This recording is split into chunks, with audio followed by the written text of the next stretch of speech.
Hey guys, I wanted to talk about another knife with you. Today we're going to look at the Zero Tolerance 0551. This is a collaboration between Zero Tolerance and Rick Hinderer.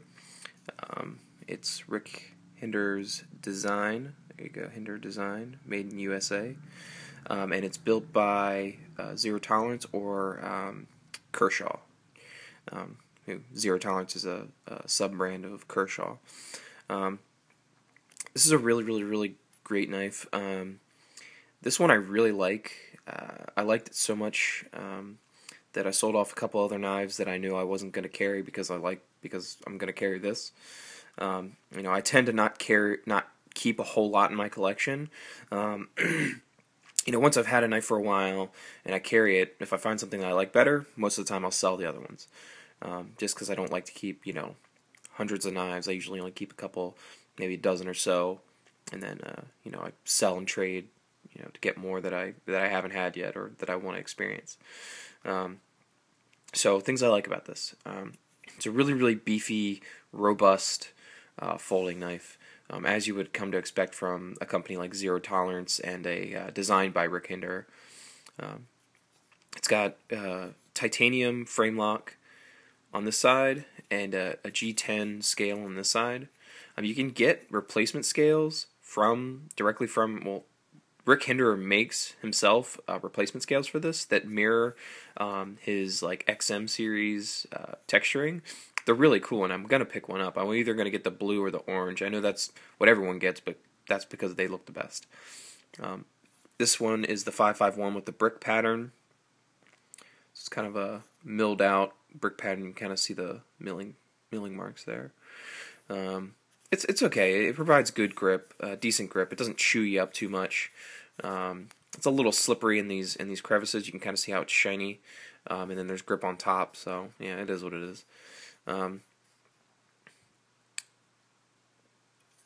This is also, being the 551, it has the LMAX steel instead of the S35VN that the regular 0551 comes with.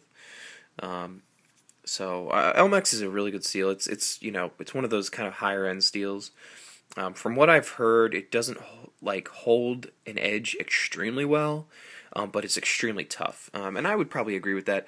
I had a little bit of trouble kind of getting it sharp and putting a good solid edge on it.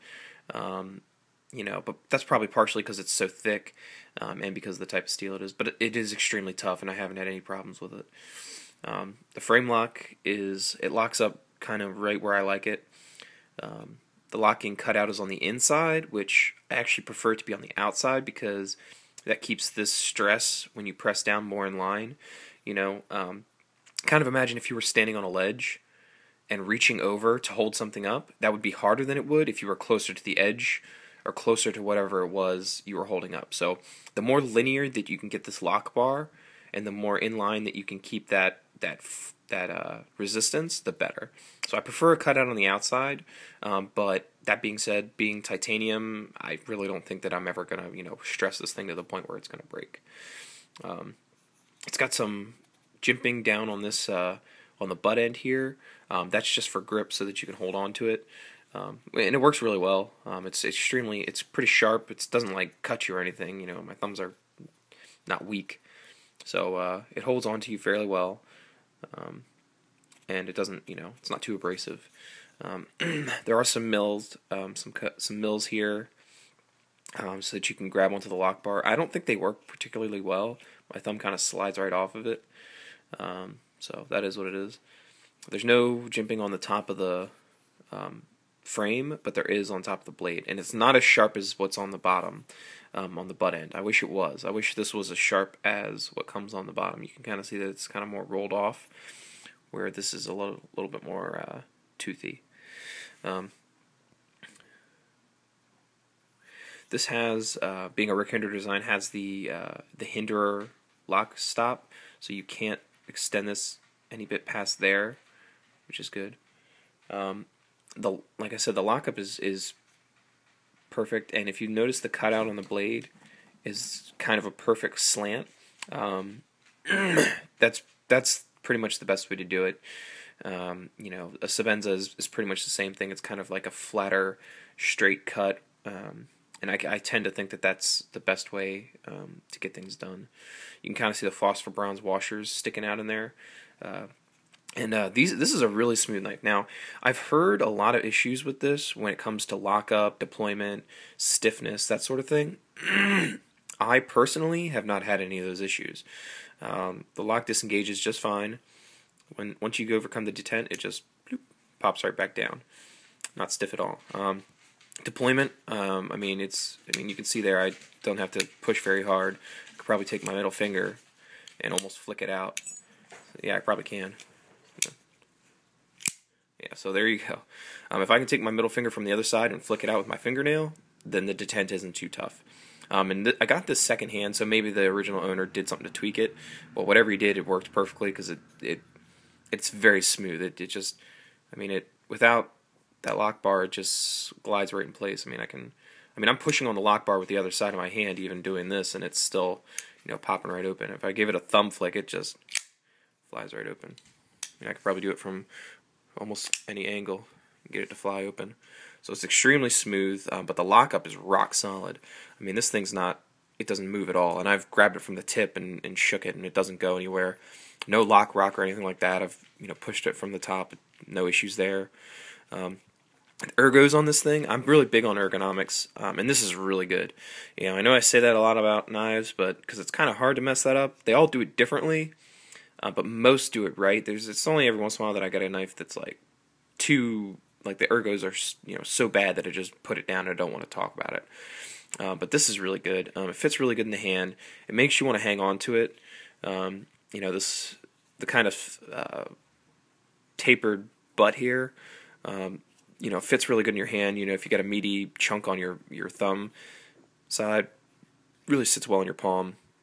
And then the kind of the finger choil here with the 3-finger choil behind it fits really good. Gives you a lot of room to kind of choke up a little bit. There's no choil, obviously, so you can't really choke up too much other than doing, that guy right there. I guess that's about it. Zero Tolerance 551, designed by Mr. Rick Hinderer and built by Zero Tolerance.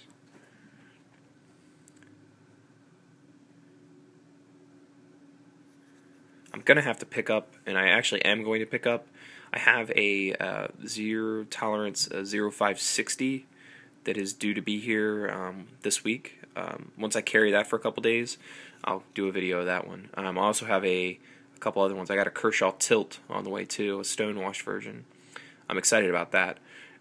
That I will be doing a video of as well.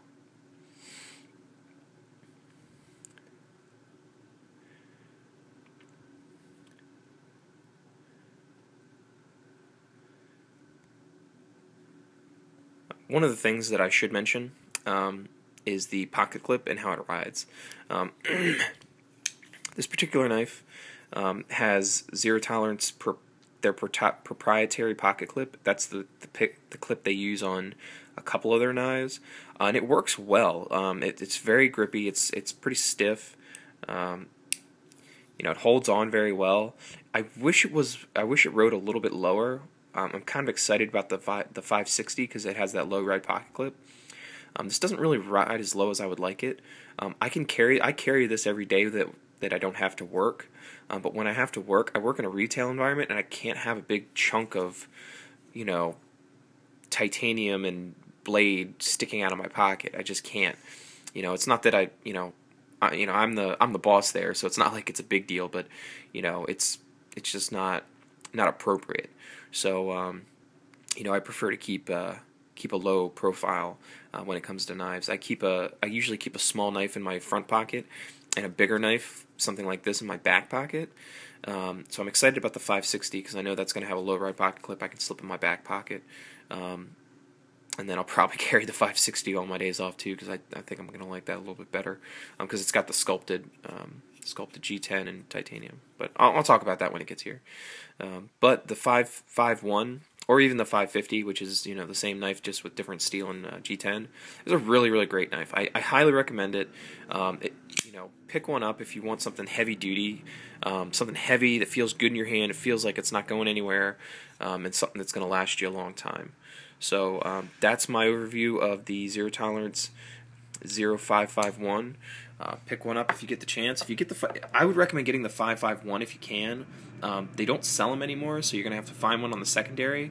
But if you can get one of these. If not, the 550 is a great knife as well. So that's the overview. Thanks for watching, guys.